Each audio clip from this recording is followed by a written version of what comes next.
Ce pauvre type est aveugle et n'a pas d'amis. Un jour, il décide de tout changer, de devenir le plus puissant des mages et d'épouser la plus belle fille du royaume. Tout commence avec Kunan, un jeune noble aveugle vivant dans un grand manoir.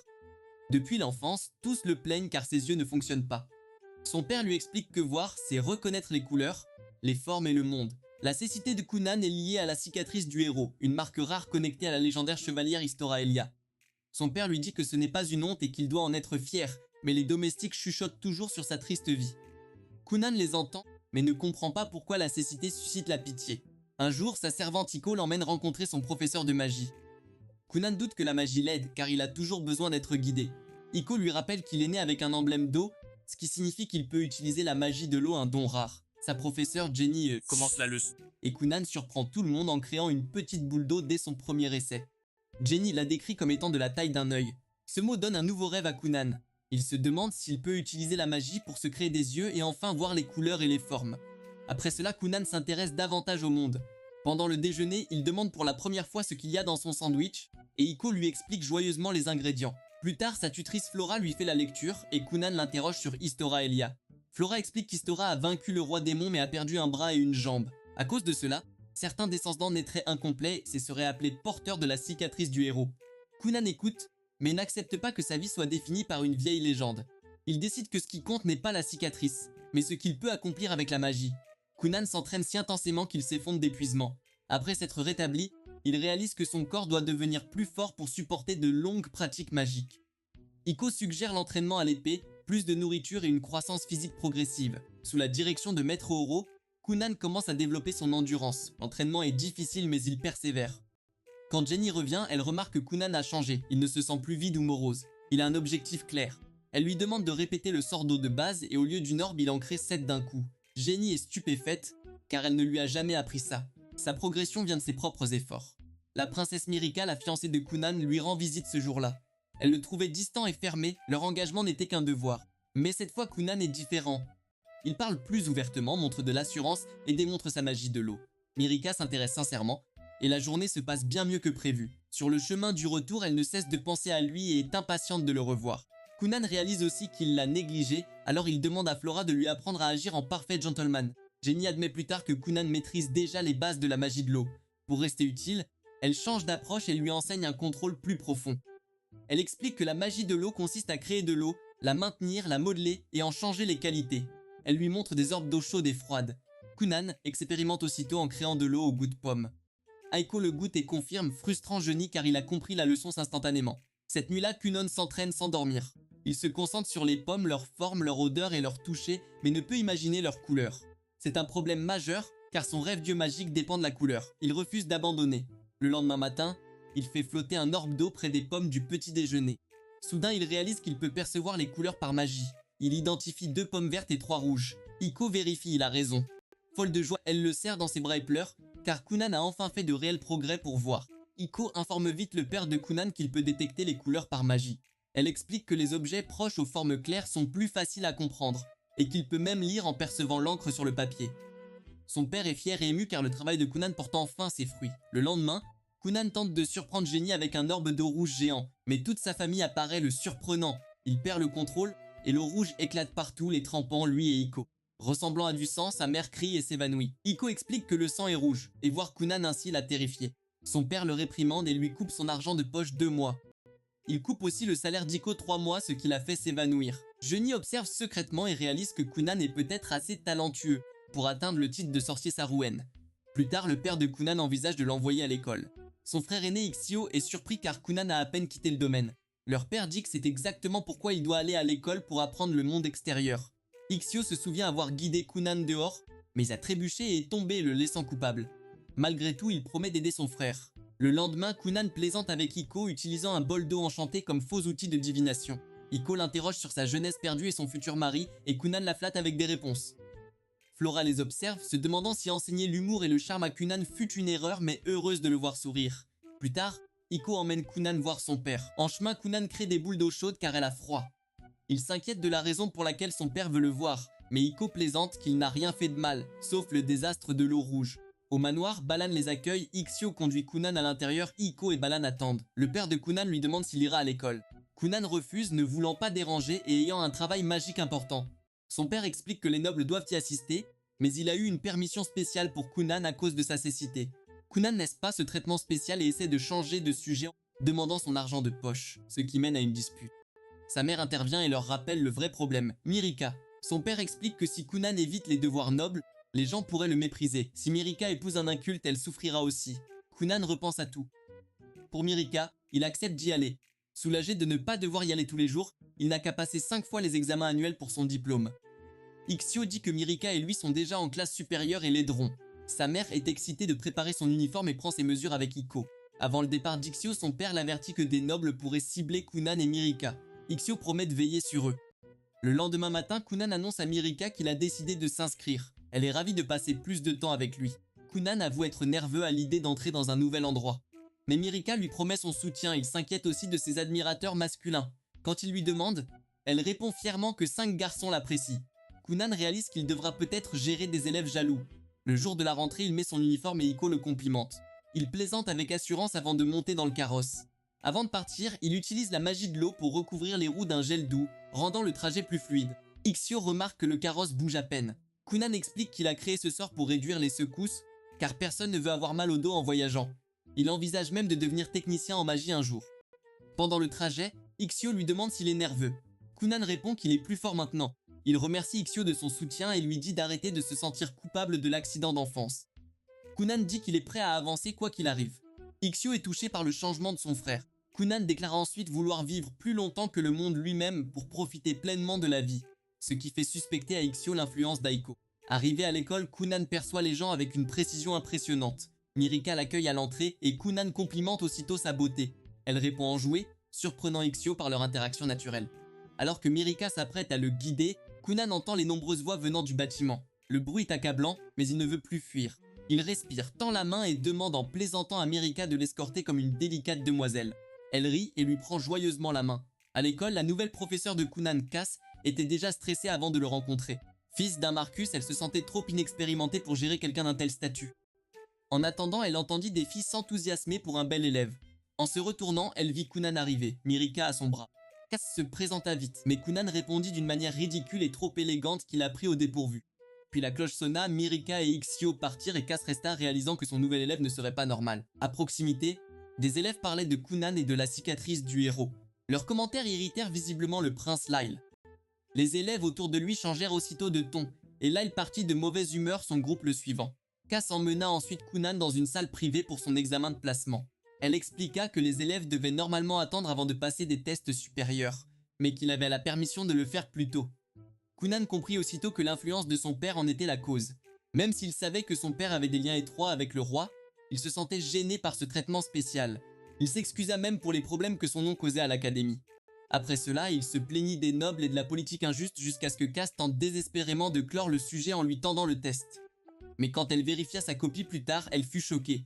Malgré toutes ses divagations, ses réponses étaient parfaites. Une fois terminé, Kunan se dirigea vers le déjeuner avec Mirika. Avant qu'il ne puisse manger, Lyle et ses partisans les bloquèrent. Lyle insulta Kunan et se moqua de Mirika pour être fiancée à un aveugle. Mirika semblait contrariée mais resta silencieuse car Lyle était son frère. Ixio tenta de calmer le jeu mais Lyle l'ignora. Kunan décida de ne pas laisser passer ça. Avec sa magie de l'eau, il aspira l'humidité de l'air et des boissons pour mouiller le pantalon de Lyle. Puis il le fit remarquer. Tous se figèrent, puis comprirent ce que ça signifiait.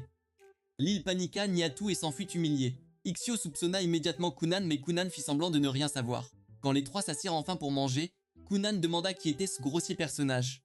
Mirika expliqua que Lyle était son frère aîné. Kunan se sentit mal pour elle et remercia Ixio d'être toujours un bien meilleur frère. Ixio sourit, mais paniquait, Kunan ayant humilié un prince en public. Leur conversation porta sur le comportement de Lyle. Mirika expliqua que c'était en partie une question de rang royal. Lyle était le 6e prince, elle la 9e princesse. Normalement, il était au-dessus d'elle, mais tout avait changé car elle était fiancée à Kunan. Avec la cicatrice du héros et l'attention pour sa magie, sa valeur dans la noblesse avait grimpé. En public, elle et Kunan commençaient à éclipser Lyle, ce qui l'agaçait. Kunan trouva toutes ces histoires de rang confuses et inutiles. Mirika en rit et dit que l'important était qu'elle soit heureuse avec lui. Kunan aima entendre ça. Mais quand il suggéra de s'excuser auprès de Lyle, Mirika et Ixio lui dirent aussitôt que c'était une terrible idée. Pour l'examen final, Kunan s'était encore amélioré. Avant l'école, il s'entraîna avec Genie et transforma une orbe d'eau flottante en une pomme gelée. Genie voyait clairement sa progression rapide. À l'école, Cass lui souhaita bonne chance, sachant qu'il irait bien. Des étudiants demandèrent ensuite à Mirika de présenter son fiancé. Kunan s'avança, se présenta poliment et parla si calmement et respectueusement que tous furent impressionnés. Il parut charmant, correct et bien plus raffiné qu'attendu. Lyle, lui, restait seul près d'une fenêtre, toujours en colère et préparant quelque chose.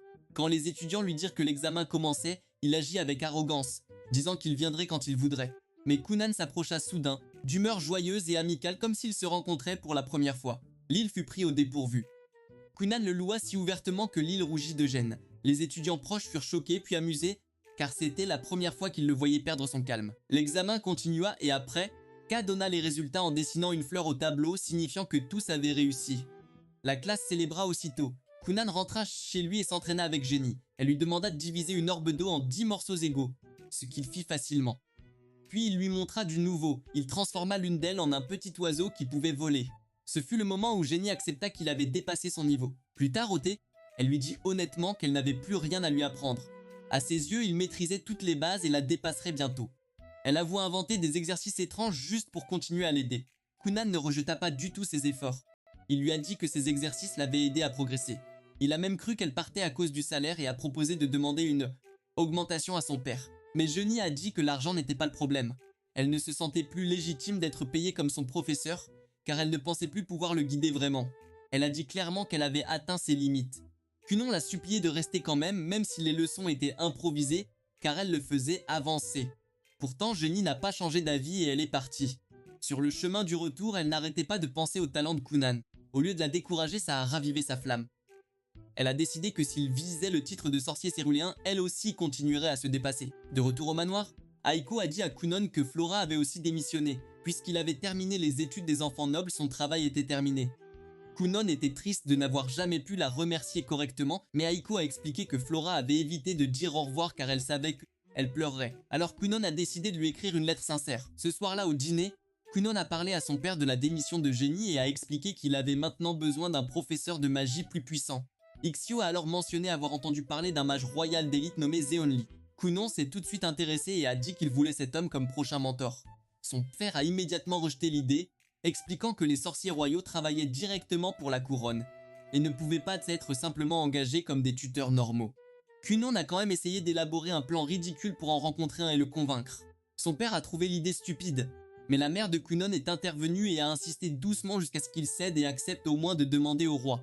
Quelques jours plus tard, la demande officielle de Kunan est parvenue au palais. Au début, elle a failli être rejetée, mais une fois son nom et la cicatrice du héros remarqués, l'intérêt a vite grandi. Peu après, Kunan a reçu une convocation au palais royal pour rencontrer le plus grand sorcier du royaume. Il s'y est rendu en calèche avec son père, visiblement satisfait de la rapidité des choses.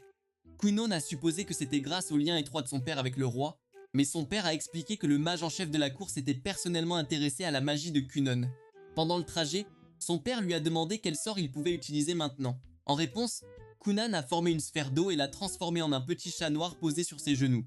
Son père était stupéfait, surtout quand il l'a touché et a réalisé qu'il ressemblait exactement à un vrai chat. Il a expliqué que les versions précédentes étaient transparentes, mais qu'il avait maintenant appris à contrôler correctement la couleur et l'apparence. Son père a tellement aimé le faux chat que Kunan a suggéré d'en élever un vrai. Son père a immédiatement rejeté l'idée, disant qu'un chat se mettrait dans les pattes, ferait des dégâts et ferait probablement trébucher quelqu'un. Il a aussi ajouté que la mère de Kunan préférait les chiens de toute façon, donc il n'y avait aucune chance. Kunan et son père sont finalement arrivés à la capitale, où ils ont été accueillis par Helga, la sœur aînée de Mirika et la deuxième princesse du royaume. Elle l'a accueilli gentiment, et Kunan l'a immédiatement salué avec l'un de ses compliments flatteurs, se disant chanceux d'avoir une si belle sœur. Helga avait déjà beaucoup entendu parler de lui par Mirika, elle était donc curieuse de lui parler. Elle a aussi remarqué le chat noir avec eux, mais avant que le moment ne s'éternise, Kunan a rompu le sort et le chat est redevenu de l'eau pure. Cela seul a montré à Helga à quel point sa magie était déjà avancée, tandis que son père avait l'air étrangement triste de ne pas avoir pu garder le paisible chat. Comme le père de Kunan devait rencontrer le roi, Helga a proposé de guider Kunan jusqu'à la tour noire. En chemin, elle lui a demandé s'il avait besoin d'aide pour se déplacer, mais Kunan a dit qu'il allait bien et a immédiatement commencé à lui poser des questions de magie difficiles. Les questions étaient si avancées qu'Helga a renoncé à y répondre en marchant et a changé de sujet. Elle a expliqué que le roi avait de nombreux enfants et que le royaume n'utilisait pas le système habituel où le fils aîné devenait automatiquement le souverain. Au lieu de cela, chaque prince et princesse avait une chance au trône basée sur ses capacités et ses réalisations. Helga a dit qu'elle s'était déjà retirée de cette compétition car elle voulait se concentrer uniquement sur le fait de devenir une mage de premier ordre. Alors qu'il traversait le palais, Kunan a senti une énorme quantité de magie émaner de la tour noire. À peu près à ce moment-là, Helga lui a donné un avertissement important. Elle lui dit qu'à cause de son talent et de son lien avec Mirika, des gens pourraient l'entraîner dans la politique royale. Elle lui conseilla de ne soutenir personne trop vite et de faire attention à ce qu'il disait, car les puissants pouvaient détourner les mots pour nuire. Kunan répondit en lui montrant un tour de son cru. Il gela de l'eau sous ses chaussures et commença à glisser sur le sol. Helga trouva ça amusant et lui demanda de faire de même pour elle. Bientôt, ils patinèrent dans les couloirs du palais comme des gamins insouciants, tandis que les gardes les poursuivaient paniqués. Ils réussirent à en semer plusieurs, mais un chevalier les rattrapa et les traîna pour une leçon. Ensuite, Helga amena Kunan rencontrer Rondomande et Actord, le sorcier en chef du royaume. Sa seule présence fit réaliser à Kunan l'immensité du monde de la magie. Rondomande l'interrogea sur son emblème aquatique et expliqua les bases des emblèmes magiques. Il y en avait 7, liés aux éléments, chacun avec un rang étoilé. Celui de Kunan était un emblème aquatique normal. Helga avait un emblème 2 étoiles devant. Rondomande possédait un emblème 4 étoiles, bien plus rare. Il emmena Kunan à l'entraînement pour le tester. Il appela un mage royal plus âgé et lui fit créer de nombreuses gouttelettes d'eau flottante. Puis il ordonna à Kunan de prendre le contrôle de cette eau avec sa magie. Kunan n'avait jamais volé le contrôle de la magie d'autrui, mais il donna tout. L'autre mage résista, pourtant Kunan arracha 2 gouttelettes avant de s'effondrer. Tous furent choqués, car même ce petit succès prouvait l'inhabituel de son talent. Plusieurs mages dirent aussitôt le vouloir comme élève. Rondomande en voulait plus, et dit à Kunan de créer ce qu'il voulait. Kunan créa une plateforme d'eau rebondissante telle un trampoline. Rondomande sauta dessus sans hésiter et l'apprécia, les autres se précipitant pour l'essayer. Helga demanda si Kunan pouvait créer des animaux ou des gens. Il leur montra en créant une poupée d'eau humanoïde basée sur Iko. Elle n'était pas encore solide et semblait transparente, mais elle bougeait. Quand ils demandèrent si elle pouvait faire plus, Kunan leur montra une de ses anciennes idées ratées en la faisant voler. L'étrange poupée volante effraya les gens du château, ce qui lui valut une réprimande. Le soir, Rondomande lui dit enfin qu'il avait réussi. Il dit qu'il choisirait un sorcier royal pour bien former Kunan. Kunan était ravi, mais son père fut moins impressionné d'apprendre que son fils avait déjà causé des ennuis plusieurs fois en un jour. Après l'avoir grondé, son père parti, Kunan resta avec Helga. Helga se rappela les plans de Kunan avec Mirika et réalisa qu'il serait en retard sans rapidité. Ils décidèrent de combiner leur magie. Kunan fit une grande sphère d'eau et Helga utilisa la magie du vent pour la propulser. Ça fonctionna. Ils traversèrent vite les jardins du palais. Le seul problème fut l'atterrissage. Helga arrêta son sort trop vite et ils chutèrent. Une fois de plus, le chevalier Dario les attrapa et leur fit une longue leçon. Mirika s'était habillée et attendait nerveusement, pensant que Kunan ne viendrait pas. Sa femme de chambre essaya de la calmer et un garde annonça l'arrivée de Kunan. Mirika se précipita à sa rencontre. Kunan s'excusa de son retard, reprit son style romantique et lui prit la main avant de l'emmener dans un restaurant cher. Pendant le dîner, Mirika l'interrogea sur la tour noire, Kunan lui racontant tout. Il lui parla de sa rencontre avec Helga, des puissants mages qu'il avait vus et de l'examen réussi, même s'il ignorait encore qui serait son futur professeur. La soirée se déroula à merveille, Kunan lui parlant toujours avec douceur et charme. Avant la fin de la nuit, il lui dit que même si ses dîners étaient rares maintenant, une fois marié, il voulait que chaque jour passé avec elle soit tout aussi spécial. Mirika garda son calme en public, mais une fois dans sa chambre, elle se laissa tomber sur son lit souriante, repensant à ses mots. Quelques jours plus tard, Kunan était chez lui, rédigeant un rapport sur tout ce qui s'était passé. Pendant qu'il travaillait, Iko l'appela de l'extérieur ayant besoin d'aide pour la lessive. Kunan utilisa la magie pour tout nettoyer rapidement puis se plaignit que l'interruption avait ralenti son écriture. Iko le taquina, disant qu'il agissait comme un ermite ennuyeux et que s'il restait toujours enfermé, il finirait petit et faible. Leur conversation habituelle se poursuivit jusqu'à l'arrivée d'une lettre de la Tour Noire. La lettre révéla que le nouveau professeur de Kunan serait Zeonli, un célèbre mage royal. Kunan ne savait pas à quoi s'attendre, mais Iko était folle de joie, s'étant fait une image dramatique de lui. Au palais, Helga annonça la même nouvelle à Mirika. Mirika était heureuse, car Kunan apprendrait d'une personne importante. Helga avoua qu'elle avait secrètement voulu l'enseigner elle-même, le trouvant bien plus intéressant que la plupart des étudiants. Peu après, Mirika croisa 2 sœurs aînées qui tentèrent de la gêner en disant qu'elle et Kunan n'étaient que fiancés, pas mariés. Donc techniquement, il pouvait encore choisir une autre princesse. Le commentaire contraria clairement Mirika, mais Helga intervint aussitôt, les remettant à leur place avec des insultes si cinglantes qu'elles partirent en colère. De retour au domaine de Kunan, il prenait le thé avec Iko, se demandant quel genre de mentor serait Zeonli. Puis une calèche arriva. Mirika en sortit la première, le surprenant, et Kunan commença aussitôt à louer son apparence. Ce qu'il ne réalisa pas, c'est que Zeonli était toujours à l'intérieur, écoutant tout. Quand Zeonli sortit enfin, Kunan sentit immédiatement la différence. La présence magique de l'homme était écrasante. Il était évident qu'il se situait à un niveau complètement différent des autres mages que Kunan avait rencontrés. Kunan se présenta correctement, mais Zeoni ne prit pas la peine d'être poli. Il déclara ouvertement qu'il n'avait pas demandé ce poste de tuteur et qu'il y avait été forcé. Malgré tout le monde s'assit pour le thé. Kunan et Mirika continuèrent de flirter jusqu'à ce que Zeoni s'en lasse et leur dise de se concentrer. Puis il commença à tester Kunan avec des questions sur la magie composée. Kunan expliqua que la magie composée signifiait combiner de nombreux sorts. Quand Zeoni lui demanda combien de sorts il pouvait contrôler à la fois, Kunan répondit qu'il pouvait en gérer 31 ou parfois 32 en se forçant. Cela surprit Zeoni car la plupart des gens bloquaient bien plus tôt. Kunan expliqua qu'il avait construit son contrôle des sorts étape par étape, empilant les sorts comme des blocs. À ce moment-là, Zeoni comprit enfin pourquoi tant de mages avaient voulu Kunan comme élève. Pour le tester plus directement, Zeoni se leva et décida d'être difficile. Il dit à Kunan de prouver qu'il méritait d'être enseigné, puis exigea même qu'il s'agenouille et le supplie. Mirika s'attendait à ce que Kunan refuse, mais il loua Zeoni sans vergogne de la manière la plus exagérée possible, jusqu'à ce que Zeoni lui-même soit mal à l'aise et lui dise d'arrêter. Après cela, Zeoni érigea un mur de terre géant et dit à Kunan de le détruire. Mais avant que Kunan ne puisse agir, Zeoni demanda soudain à essayer le fameux lido dont il avait entendu parler. Kunan en créa un, et dès que Zeoni s'y assit, il fut si confortable qu'il s'endormit presque instantanément. Pendant que Zeoni faisait la sieste, Kunan étudia le mur et réalisa qu'il était bien plus dangereux qu'il n'y paraissait. Sous la surface, il contenait couche après couche de magie, plus de 40 au total. Au lieu de se précipiter, Kunan s'assit simplement à côté de Mirika, lui versa du thé et décida d'attendre que Zeoni se réveille avant d'essayer de le briser. Après près de 2 heures, Zeoni se réveilla enfin de sa sieste alors que le soir commençait à tomber. Il regarda le mur de terre qu'il avait fait, vit qu'il était toujours debout et demanda à Kunan s'il n'avait pas réussi à le briser. Kunan répondit calmement qu'il avait seulement attendu que Zeoni se réveille. Puis il s'approcha du mur et utilisa une approche différente au lieu de l'attaquer de front. Il a versé de l'eau savonneuse sur la surface, et peu à peu la terre a ramolli et s'est effritée. Zeoni a tout de suite compris. Au lieu de percer un mur protégé, il a choisi la méthode intelligente et l'a affaibli lentement. C'en fut assez pour que Zeoni l'accepte comme élève. Il a dit à Kunan de se tenir prêt, le vrai entraînement commencerait dès le lendemain. Le matin suivant, Zeoni est revenu avec Mirika cette fois. Il a fièrement fait comme si Kunan devait être honoré d'apprendre du plus grand mage. Kunan a parfaitement joué le jeu, le louant sans vergogne.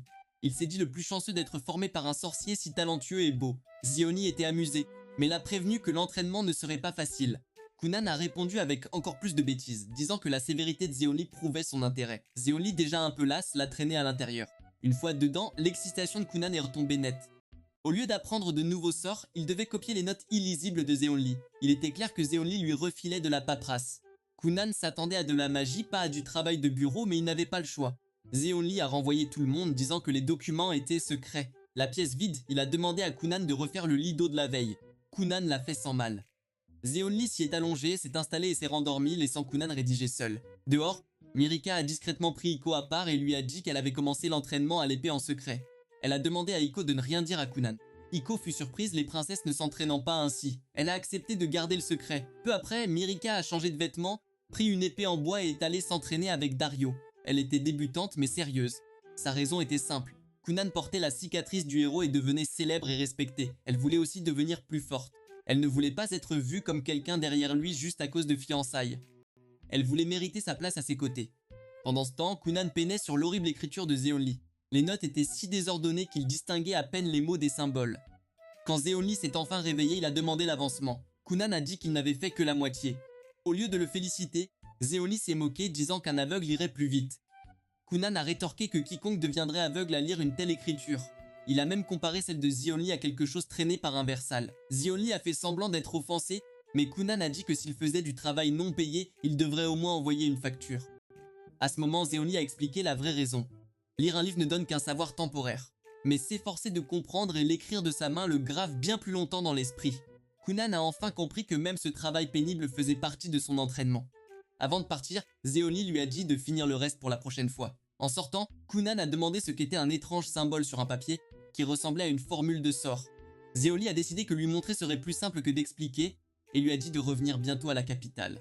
Le lendemain, Kunan est retourné à la tour noire. À peine entré, les mages royaux l'ont entouré, excités de le revoir. Avant qu'il ne l'assaille, Zeonli est apparu et l'a emmené. Helga, horrifiée, demanda si Zed-Only comptait vraiment l'emmener dans cette pièce spéciale. Zed-Only ignora son inquiétude et dit simplement à Kunan de recréer le lido. Ce qu'il fit, et les étudiants bruyants aux alentours s'endormirent presque aussitôt. En montant les escaliers, Zed-Only demanda à Kunan ce qu'il savait des armes magiques. Kunan expliqua que c'était des outils pour transporter et utiliser la magie. Zedonli ajouta que certains mages passaient leur vie à créer ces armes pour les sorciers royaux. Zonli montra à Kunan un atelier de magie poussiéreux rempli de vieux parchemins, ce qui le fascina instantanément. Kunan trouva un livre rare destiné aux mages royaux et plaisanta en disant qu'il le voulait. Zonli lui montra ensuite une boîte liée à un projet secret qu'il construisait depuis des mois. Mais quand Kunan l'ouvrit, la boîte était vide. Zonli expliqua que l'appareil était censé créer tout ce qu'une personne désirait sans effort. Si quelqu'un voulait une pomme, la machine en ferait une. Kunan adora immédiatement l'idée et plaisanta en disant qu'il préférait une machine à crêpes. Zonli dit que cette invention pourrait enfin devenir réalité car sa magie de la terre pouvait construire la structure extérieure, tandis que la magie de l'eau de Kunan était parfaite pour façonner les parties intérieures. Kunan réalisa que cela pourrait être une invention majeure et accepta d'aider. Plus tard, pendant le déjeuner, le directeur des mages parla à Kunan d'une célèbre académie de magie mondiale où étudiaient de puissants mages de nombreux pays. Kunan n'en avait jamais entendu parler et l'idée l'enthousiasma aussitôt. Mais Zonli lui rappela que les étudiants devaient avoir au moins 12 ans pour y entrer et Kunan n'en avait encore que 10. 2 ans s'écoulèrent après cela. Pendant ces années, Kunan continua de s'entraîner sous la tutelle de Zonli et finalement vint le jour d'un test sérieux. Devant Mirika et les autres, Zonli l'attaqua avec une rafale de pointes de terre. Kunan répondit immédiatement en combinant plusieurs sorts d'eau à la fois.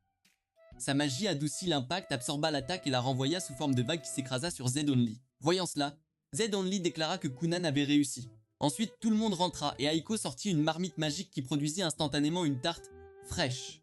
Mirika la goûta et dit qu'elle semblait tout juste sortie du four. Même Kunan admit que les appareils qu'il fabriquait avec Zonli étaient désormais très réussis.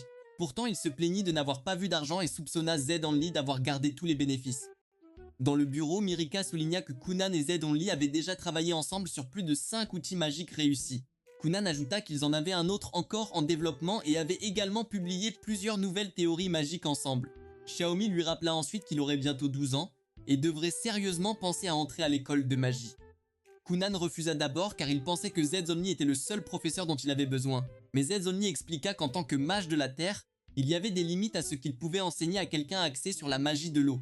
Il dit que le monde était bien plus vaste et que l'école avait de vrais spécialistes de l'eau qui pourraient emmener Kunan bien plus loin. Mirika soutint cette idée et encouragea Kunan à y aller.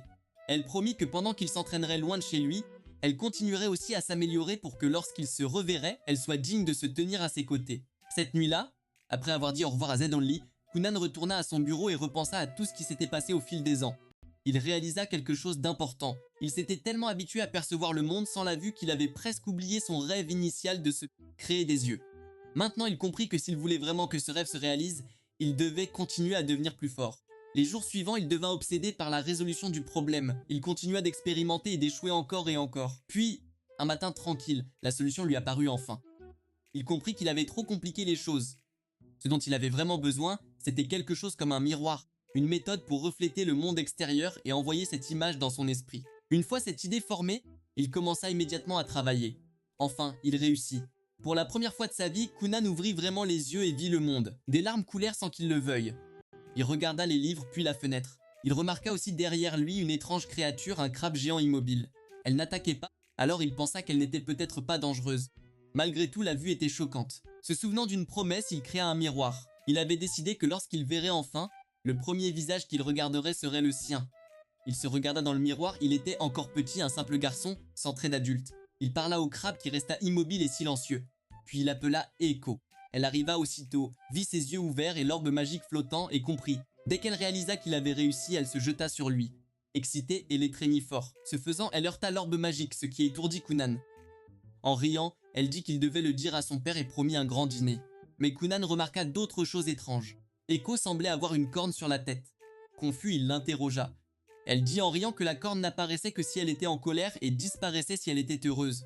Il ne savait pas s'il devait la croire. Ayant commencé à vouloir être plus charmant, il tenta maladroitement de flirter et lui dit que la corne lui est bien. Eiko ne sut quoi répondre, alors ils passèrent à autre chose. Puis Kunan sortit et vit vraiment le paysage pour la première fois.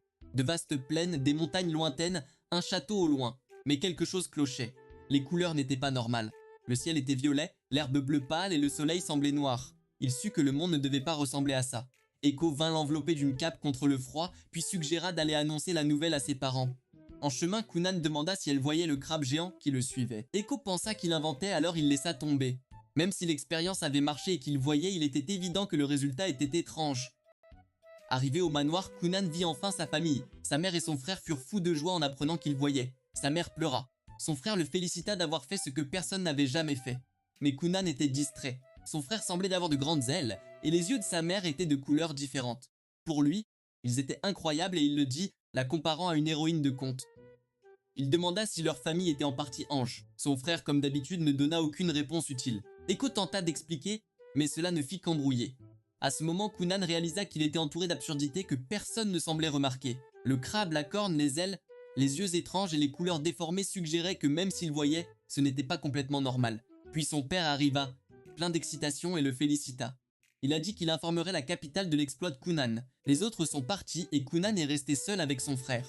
Il en a profité pour lui demander à quoi ressemblait leur père, quelle étrange créature. Son frère lui a tout de suite dit d'arrêter de parler ainsi, car ces mots feraient sûrement pleurer leur père. Kunan ne pouvait que penser que les gens autour de lui étaient bien trop étranges. S'il voulait de vraies réponses, il devrait demander à quelqu'un de plus sensé, comme son professeur. Le lendemain, une calèche royale est arrivée au manoir, transportant Mirika et Zeonli. Kunan s'est précipité dehors pour les rencontrer. Mirika était vraiment heureuse qu'il ait enfin retrouvé la vue, et elle l'a félicité d'avoir réussi ce que personne n'avait jamais fait. Mais même alors, Kunan hésitait encore à ouvrir complètement les yeux. Il était nerveux de ce qu'il pourrait voir. Mirika lui a doucement demandé de la regarder. Quand il l'a fait, il a vu une fille gracieuse aux cheveux blonds brillants, à la posture élégante et au sourire doux. Elle était magnifique. Pendant une seconde, il s'est senti soulagé. Puis il a remarqué une plume sur sa tête et son humeur a instantanément chuté.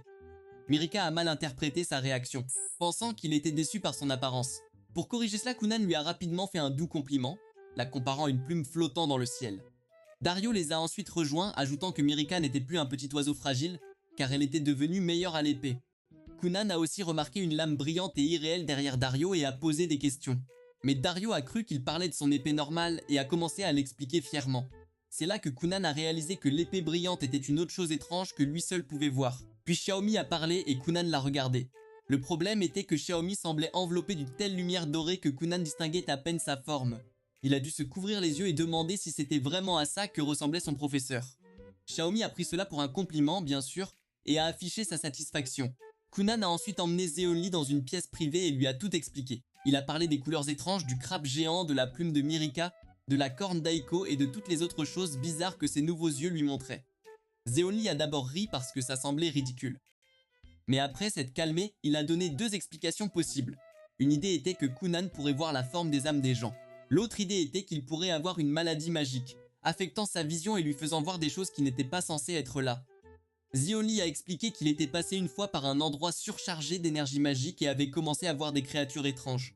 Kunan a senti que cela ressemblait beaucoup à ce qu'il vivait. Pourtant, Zeonli a dit qu'il ne pouvait pas encore être sûr. Il lui a aussi rappelé que les êtres vivants voient le monde différemment, alors peut-être que la vue de Kunan n'était pas défectueuse, juste inhabituelle. Ce soir-là, tout le monde a célébré le 12e anniversaire de Kunan. C'était aussi important car le lendemain, il partirait pour l'académie de magie. Son père lui a donné un bâton en bois, sa mère un nouveau set de plumes et son frère un livre de suggestions culinaires. Plus tard, Mirika lui a donné un bracelet assorti. Kunan lui a dit qu'elle lui manquerait et a promis de revenir. Les deux ont passé un moment tranquille ensemble sous la lune, se tenant la main. Le lendemain matin, sa famille est venue le saluer. Sa mère était déjà en larmes et son père essayait de la calmer, mais Kunan n'a pas rendu les choses émotionnelles. Il est monté dans la calèche, a dit au revoir avec désinvolture et est parti avec Aiko. Pendant le voyage, il a commencé à penser davantage à l'académie et aux mages puissants qu'il pourrait y rencontrer.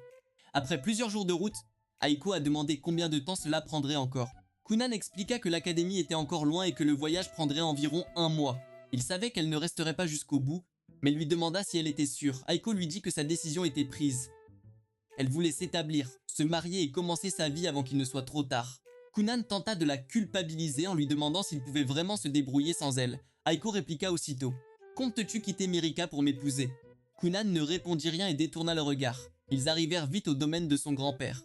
Aiko lui rappela qu'il avait traîné toute la famille ici des années plus tôt, après avoir appris que son grand-père possédait une immense bibliothèque de magie. Kunan était si désireux d'apprendre qu'il avait forcé tout le monde à venir. Son grand-père sortit chaleureusement et le serra dans ses bras. Kunan lui rendit son étreinte avec joie. En y regardant de près, il remarqua de nouveau des traits étranges et compara son grand-père à un diable. Sa mère, elle, semblait plus proche d'un ange. Son grand-père lui offrit avec enthousiasme de lui acheter un cadeau pour célébrer son entrée à l'académie. Aiko lui rappela de lire d'abord la lettre de la mère de Kunan. Une fois fait, il fut agacé car elle avait déjà limité le montant qu'il pouvait dépenser. Il voulait quand même acheter quelque chose de cher en secret. Mais Kunan dit que son seul besoin était une nouvelle domestique, puisque Aiko ne resterait plus avec lui.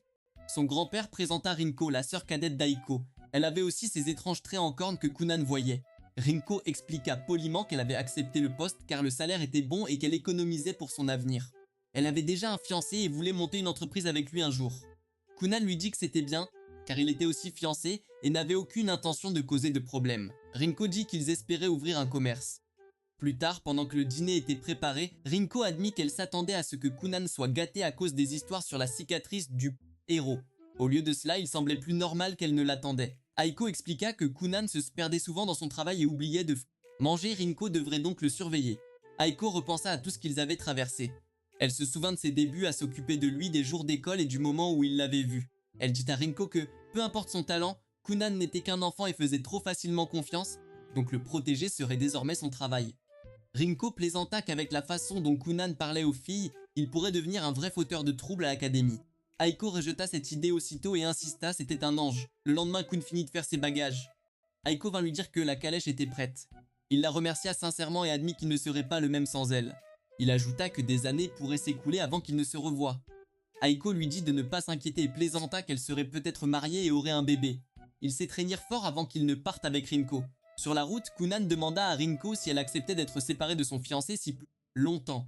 Elle dit oui, car ils en avaient déjà parlé et avaient besoin d'argent pour leur future entreprise. Quand il demanda ce qu'ils voulaient ouvrir, elle dit un restaurant, car elle aimait cuisiner.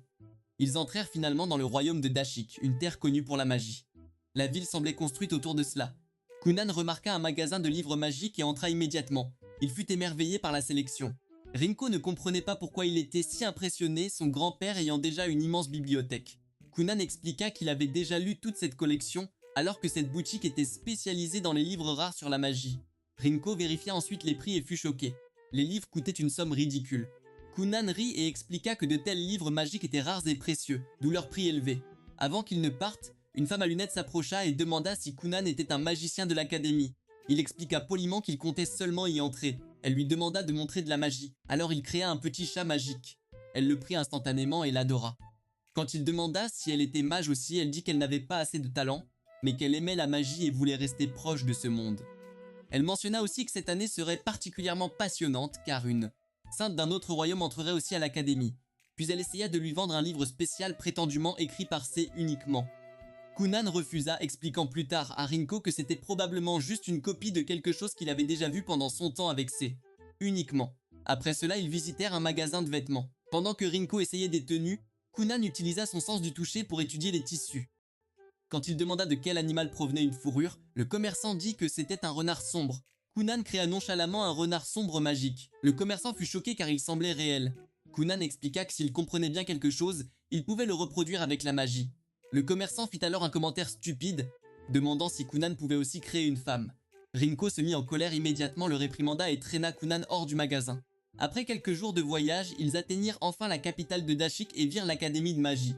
Elle était bien plus grande et impressionnante que Kunan ne l'avait imaginé. Rinko demanda où ils allaient loger. Kunan dit avec assurance qu'ils pouvaient prendre une chambre en dortoir, mais une fois renseignés, ils découvrirent que tous les dortoirs étaient déjà pleins. Rinko suggéra un hôtel, mais Kunan dit que ça coûterait beaucoup trop cher s'il devait y vivre des années. Il commença à penser à louer une maison. Juste à ce moment, la réceptionniste sortit et leur tendit des prospectus d'agents immobiliers locaux. Kunan aima immédiatement l'idée de vivre dans une vraie maison plutôt qu'un dortoir. À la fin de la même journée, ils avaient déjà trouvé et loué une jolie maison près de l'académie. Le lendemain, Kunan et Rinko retournèrent pour l'examen d'entrée, mais Rinko fut arrêtée à l'entrée car seuls professeurs et étudiants étaient autorisés. Elle essaya même de soudoyer la réceptionniste, Rubella, mais échoua complètement. Elle resta donc dehors pendant que Kunan était emmené dans un grand terrain où 3 autres étudiants attendaient déjà. Kunan utilisa sa vision magique pour examiner les autres et remarqua que chacun avait quelque chose d'inhabituel. Pourtant, la fille du royaume sacré attira le plus son attention. Il s'approcha et demanda si elle était la sainte. Elle dit oui mais fut surprise qu'il sache qui elle était. Kunan expliqua qu'il n'avait jamais rencontré d'utilisateur de magie de lumière et voulait en savoir plus. Elle répondit d'une manière rigide, disant que la magie de lumière était supérieure aux autres éléments, donc un mage d'eau ne gagnerait rien d'elle. Les autres semblaient confus car la magie ne fonctionnait pas vraiment comme ça. Elle se corrigea rapidement et dit que c'était juste des idées qu'on lui avait enseignées au temple.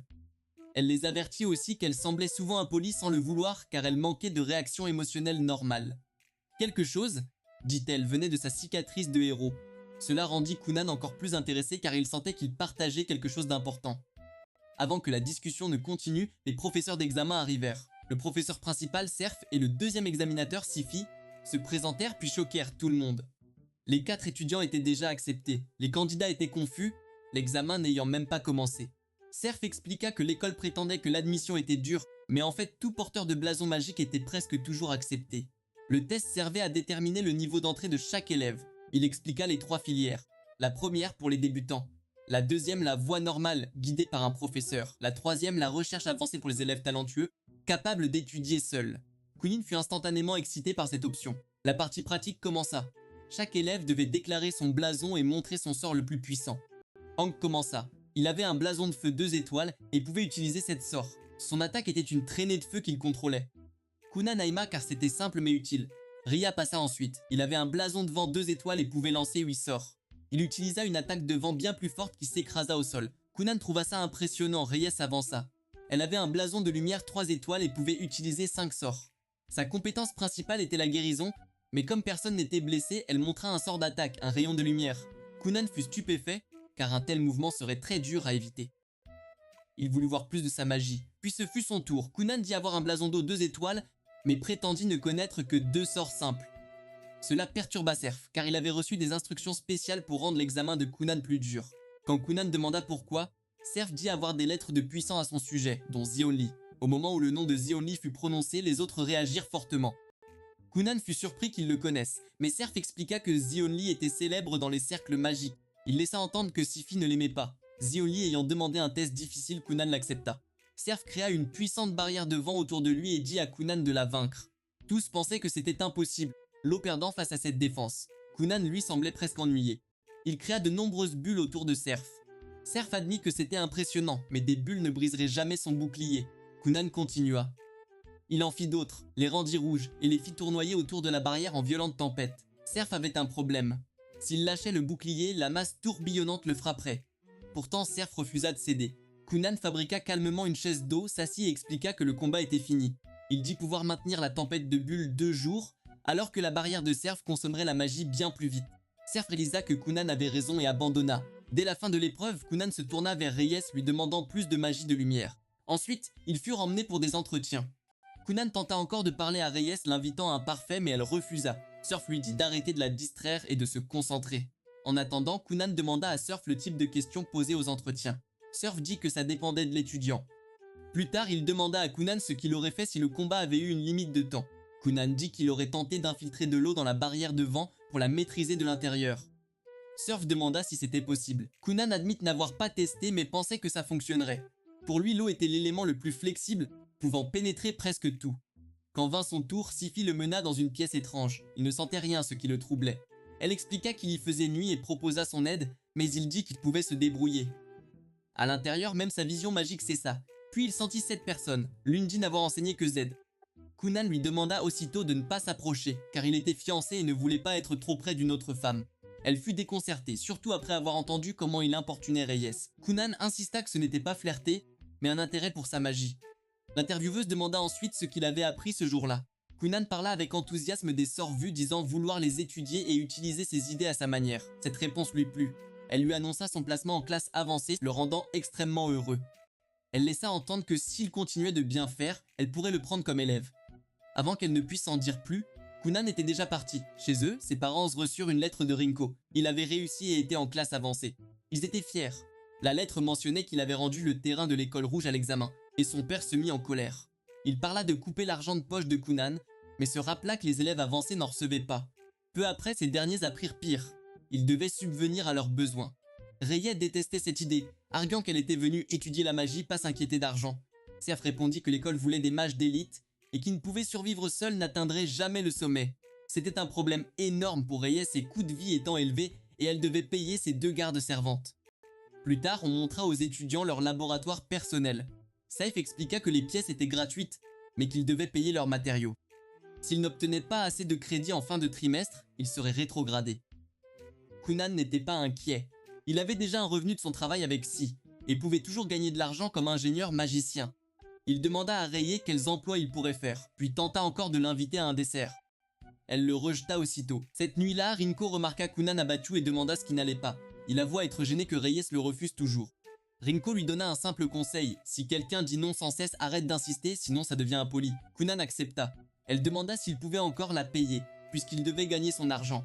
Il la rassurait. Reyes, elle, était en grande difficulté. Au dîner, elle a réalisé qu'elle ne pouvait plus compter sur l'argent ou les provisions de chez elle. Une domestique a proposé de ne pas être payée, mais a vite admis que c'était impossible. Reyes avait un autre problème. Les règles de l'église lui interdisaient de monnayer sa magie de guérison.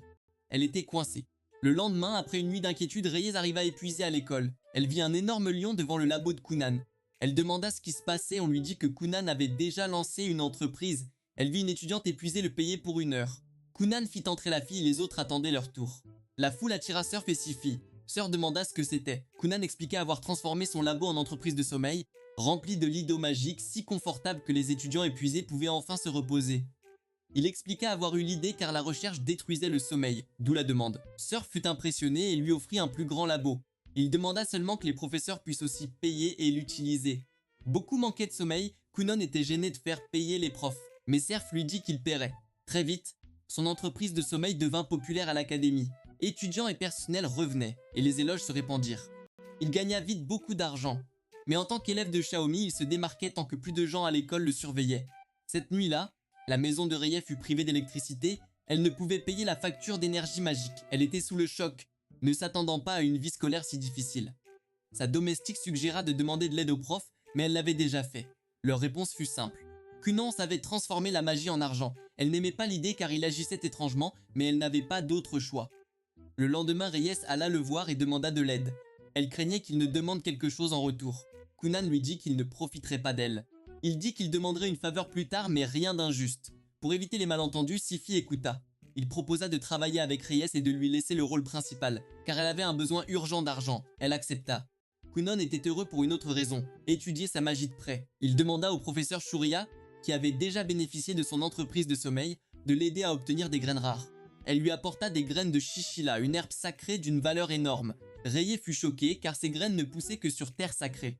Kunan avait déjà fait ses recherches. Si un sol sacré n'avait besoin que de magie sacrée et de purification, le sort de Reyes devrait suffire. Reyes lança son sort sur les graines, et ça marcha. La lumière les entoura et elles grandirent. Kunan s'excita et nota tout ce qu'il observait. Le voir agir en chercheur fit comprendre à Reyes l'essentiel. Il ne la poursuivait pas romantiquement. Sa magie le fascinait. Kunan la taquinait quand même, disant qu'elle était peut-être amoureuse, elle a vite coupé court. Kunan a suggéré à Reyes de gagner de l'argent en guérissant, mais l'église interdisait de monnayer la magie sacrée. Il a eu d'autres idées, comme aider les chercheurs, mais ce serait trop long. Il a alors demandé si la magie de purification avait la même restriction.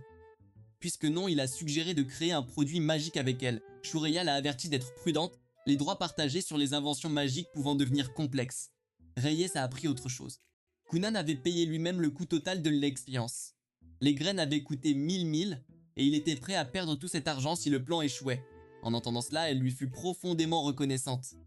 Une fois les herbes poussées, Shuria les a aidés à les transformer en médicaments. Avec le soutien de Kunan grâce à sa magie de bulle, ils ont fabriqué plusieurs pilules sacrées. Après cela, Kunan a aidé Reyes à trouver un acheteur et a conclu un accord qui a résolu son problème. Argent presque aussitôt. Pour fêter ça, Kunan a invité Reyes et ses servantes au restaurant. Comme elles avaient eu du mal pendant des jours, il leur a dit de commander tout ce qu'elles voulaient. Plus tard, il a regretté d'avoir dit ça car l'addition était énorme. Il ne s'attendait pas à ce qu'elles ajoutent aussi des boissons chères. Il a décidé de ne plus jamais faire une offre aussi ouverte sans limite. Après le déjeuner, Kunan est retourné à son laboratoire et a trouvé Hank et Ria qui l'attendaient. Tous deux cherchaient comment gagner de l'argent avec leur propre magie. Au début, il les a presque ignorés, mais il semblait sérieux, alors il a accepté d'aider. En retour, il devait participer à ses expériences.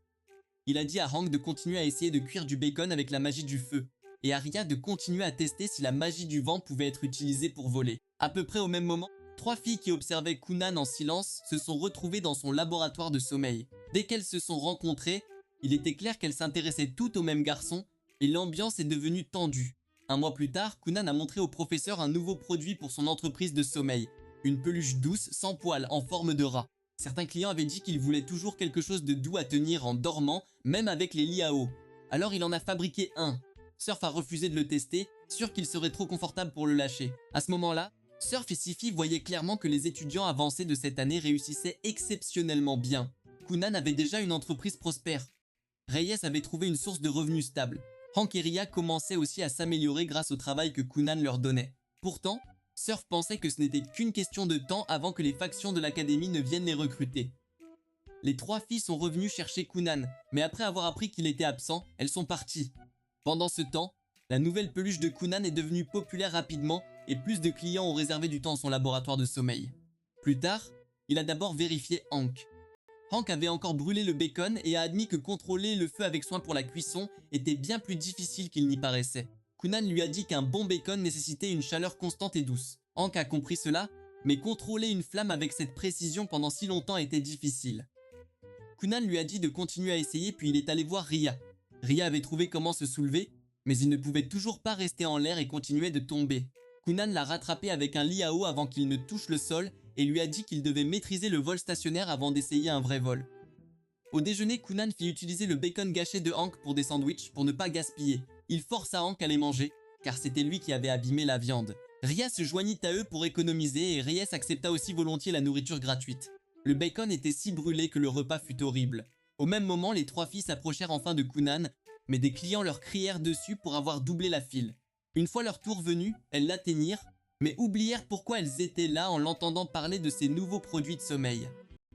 Au lieu de leurs vraies questions, elles réservèrent des séances de sommeil premium. Les jours passèrent, Hank s'améliorait, Ria travaillait son vol, et Reyes produisait ses herbes sacrées.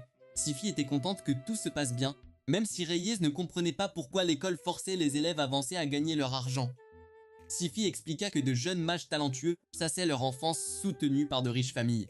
Mais une fois dans le monde réel, ils pouvaient manquer d'argent et finir désespérés.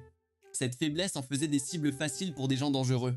La règle de l'académie existait pour éviter ça. Reyes comprit enfin. Sifi demanda si des factions les avaient déjà approchées.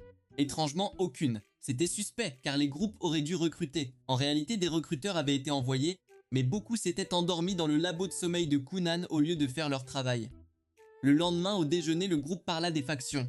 Reyes expliqua que c'étaient des groupes d'élèves avancés pour le réseautage et de grands projets. Les trois plus grandes étaient la faction de l'habilité, de l'harmonie et de la rationalité. On pouvait en rejoindre une ou rester indépendant. Hank aimait déjà la faction harmonie. Les autres étaient indécis. Pour le moment, Koonan dit d'oublier ça et de manger. Cette fois, le bacon de Hank n'était plus brûlé, ce qui le rendit fier. Malheureusement, il était si salé qu'il était toujours immangeable. Ailleurs, les chefs de faction apprirent que leurs recruteurs avaient gâché une journée à dormir au lieu de travailler. Ils décidèrent de recruter les étudiants personnellement. Par hasard, les trois chefs se rencontrèrent et réalisèrent qu'ils visaient tous la même personne, Koonan. Pour éviter de se battre ouvertement, ils choisirent de régler ça par un concours. De retour au jardin, Hank travaillait, même fatigué. Koonan lui rappela qu'il payait toute la viande gâchée et son salaire, donc il n'avait pas le droit de se plaindre. Hank ne put contester. Koonan alla revoir Ria. Cette fois, Ria avait enfin appris à planer. Koonan était content et l'entoura d'une coque d'eau protectrice pour qu'il puisse tenter un vrai vol sans se briser. Ria fut étonné de la facilité avec laquelle Koonan créait une défense si utile. Il se rappela la fierté de sa ville natale. Là-bas, les gens l'avaient appelé leur plus grand mage. Mais ici, il savait qu'il était loin du niveau de Koonan. Malgré tout, il resta déterminé, voulant devenir plus fort et rembourser sa famille pour leur sacrifice afin de l'envoyer à l'académie. Puis, une énorme explosion magique retentit au loin. Koonan et Ria regardèrent et virent les trois chefs de faction se battre à coups de sort. Aucun ne savait pourquoi, mais Koonan trouva ça amusant. Plus tard, Koonan retourna voir Hank et lui dit que le vrai problème était qu'il pensait trop étroitement. Il n'avait fait que jouer sur la chaleur du feu. Koonan voulait plus de créativité. Voir Koonan transformer l'eau en escalier solide donna une nouvelle idée à Hank. Le feu, ce n'est pas que la chaleur. Il a aussi couleur et odeur. Il pourrait donc agir sur le goût et l'arôme en cuisine. Alors qu'il allait tester l'idée, un membre de la faction Harmonie arriva et l'invita. Au même moment, Ria tenta de voler, s'écrasa encore, et fut approchée par une fille de la faction Rationalité. Elle expliqua que voler avec le vent, ce n'est pas forcer l'air, mais apprendre à bouger avec lui et à le guider naturellement. Dès que Ria la regarda, il tomba amoureux. Au déjeuner, les sandwichs de Hank étaient enfin bons. Tout le monde le félicita. Koonan suggéra d'essayer d'autres plats. Hank montra fièrement avoir déjà grillé toutes sortes de viandes à la perfection. Le seul problème, c'est qu'il en avait fait beaucoup trop. Heureusement, ils vendirent le surplus au chef, ce qui lança l'entreprise de Hank. Plus tard, Reyes demanda à Ria s'il avait enfin appris à voler. Voler. Il répondit oui, surtout grâce au conseil d'un aîné. Koonan pensa aussitôt que Ria pourrait en faire un service de livraison. Ria admit que la même fille l'avait invité dans la faction Rationalité et qu'il comptait accepter. Malgré qu'il ait maladroitement nié l'influence de son physique, Hank dit ensuite avoir été invité dans la faction Harmonie. Reyes révéla avoir reçu une offre de la faction Habilité sans avoir choisi. Koonan se demanda pourquoi personne ne l'avait invité et les autres expliquèrent qu'il était la cible la plus convoitée du campus. Les chefs des 3 grandes factions se disputaient encore pour le recruter en premier. Finalement, Bale gagna, Shilto deuxième et Lugu troisième. Bale ayant le premier coup, il décida d'utiliser sa plus forte arme. Il envoya la plus jolie fille de sa faction pour charmer Kunan. Plus tard, Kunan aidait Ria à s'entraîner au vol. Quand Ilia de la faction habilité vint lui parler, elle se présenta et l'invita à rejoindre son groupe. Elle essayait de le séduire en agissant mignonne et ça marcha vite. Kunan loua aussitôt sa beauté et accepta. Ilia partit fière, sûre de son succès. Mais dès qu'elle fut partie, Kunan oublia tout et retourna à son expérience. Il dit à Ria de monter plus haut. Peu après, une autre fille arriva. C'était Evela de la faction Harmonie, et elle demanda la même chose. Kunan donna presque la même réponse, complimenta son physique et accepta. Une fois parti, il passa à autre chose et retourna corriger le vol de Ria. Ria ne put plus se taire. Il demanda comment Kunan pouvait s'engager avec une faction après en avoir déjà accepté une autre. Kunan dit que quand une jolie fille lui demandait quelque chose, il ne pouvait pas refuser. Puis une troisième recruteuse apparut.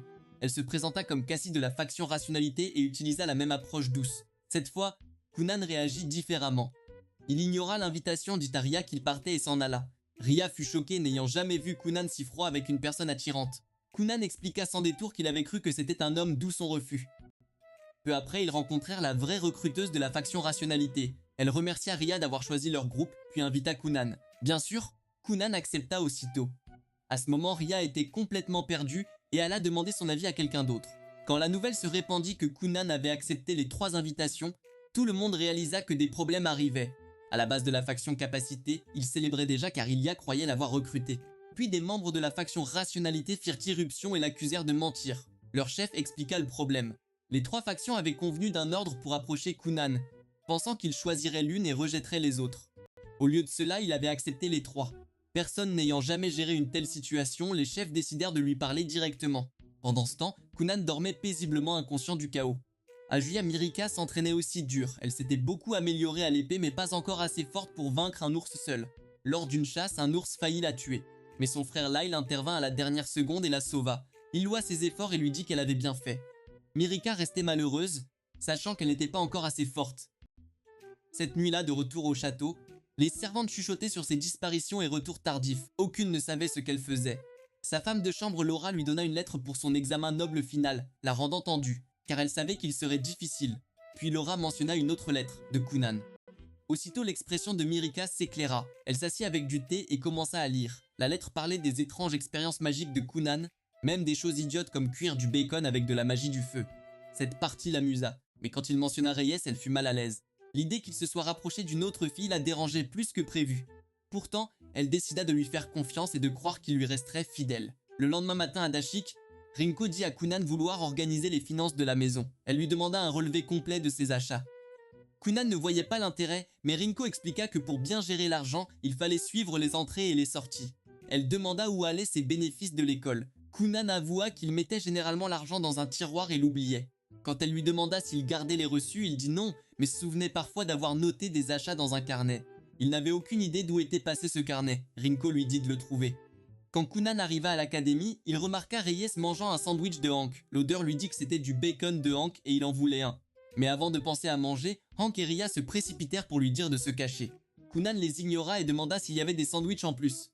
Hank dit oui, mais ce n'était pas le problème. Les chefs de faction étaient en plein chaos car Kunan avait accepté les 3 groupes. Pas le temps de se cacher, les factions l'avaient déjà repéré. Elles lui ont poliment demandé un mot. Kunan, ne voyant aucun danger car c'étaient toutes des filles, a joyeusement accepté de les suivre. Il refusa de partir avant de goûter le sandwich de Hank. Il s'assit, croqua dedans et fut sérieusement impressionné. Hank s'était beaucoup amélioré. Hank et Ria le regardaient, incrédules, si calmes sous la pression. Rayel se souciait plus des sandwichs au poisson. Kunan dit qu'il aimait aussi le poisson mais que le frais était difficile à trouver à Dashik, la mer étant loin. Reyes se demanda si la pisciculture en ville pourrait marcher. Kunan ne savait pas mais dit qu'il soutiendrait l'idée si elle voulait la tester. Les filles des factions perdirent patience, le prirent par les bras et l'entraînèrent. Elles l'emmenèrent au QG de la faction des capacités et Kunan fut stupéfait de sa taille. À l'intérieur, des délégués des 3 factions attendaient. Ils se présentèrent et tentèrent d'expliquer le désordre qu'il avait causé. Kunan n'y prêta guère attention.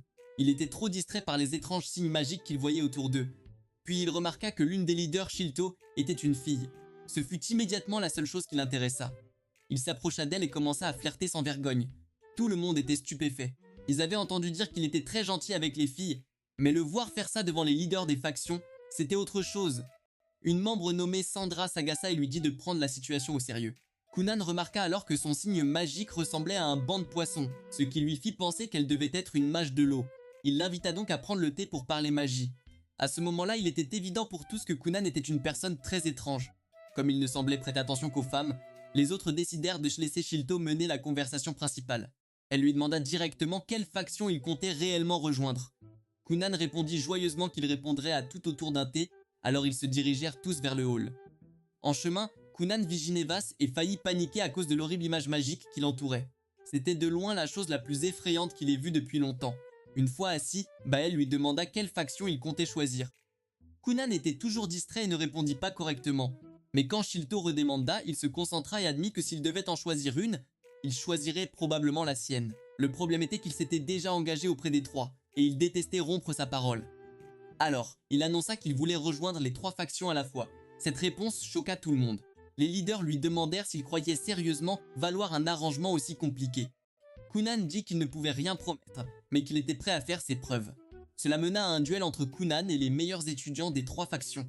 La nouvelle se répandit presque immédiatement dans l'académie, et tout le monde voulut le voir. Les étudiants n'arrivaient pas à croire que les factions unissaient leurs forces juste pour tester un élève de première année. Ses amis étaient inquiets, surtout parce que certains des plus forts étudiants avancés allaient le combattre. Malgré tout, Reye pensait secrètement qu'il trouverait probablement un moyen de gagner. Le jour venu, les combattants choisis se rassemblèrent pour se préparer. L'étudiant que Kunan avait rejeté plus tôt s'imposa dans le combat, car il se sentait toujours insulté.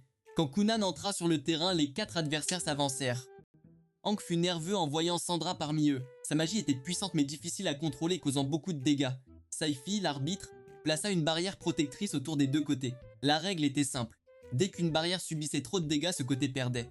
Au début, Kunan provoqua ses 4 adversaires, leur disant qu'ils pouvaient attaquer ensemble s'ils le voulaient. Il affirma ouvertement que combattre 4 mages puissants serait un peu ennuyeux, mais qu'il gagnerait quand même. La foule fut stupéfaite par sa confiance. Quand le duel commença, Kunan attaqua le premier. Il lança des centaines de sphères d'eau. Au début, personne ne prit ça au sérieux, les boules d'eau ne semblant pas dangereuses.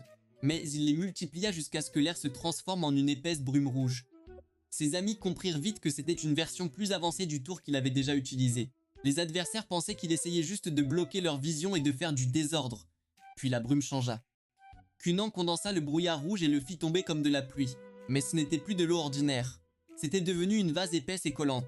En quelques secondes, les 4 adversaires furent piégés. Ça leur obstruait la bouche, bloquait leur respiration et rendait les sorts presque impossibles. Incapables de riposter ou de se libérer, ils n'eurent d'autre choix que d'abandonner. C'est ainsi que Kunan gagna. Après, Sylphie avoua être impressionnée, bien qu'inquiète de la vase rouge partout. Kunan lui dit calmement de ne pas s'en faire et tapa son bâton, transformant la vase en eau normale. Les étudiants piégés furent libérés aussitôt. La plupart étaient soulagés de respirer, bien que Sandra soit partie en colère, et l'étudiant rejeté était toujours furieux. Plus tard, les chefs de faction rappelèrent Kunan et lui demandèrent ce qu'était cette pluie rouge.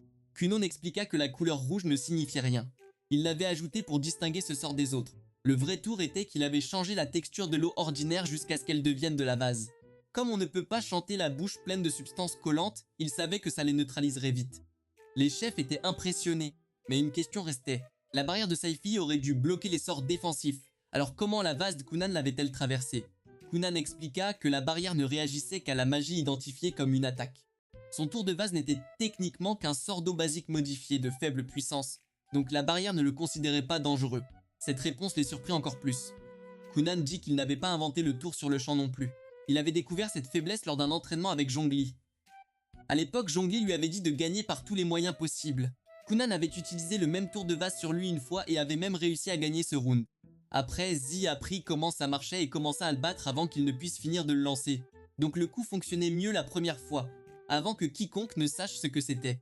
C'était une preuve suffisante pour les chefs de faction. Ils convirent que Kunan avait gagné le droit de rejoindre les 3 factions. Kunan était content, mais Shilto souleva autre chose.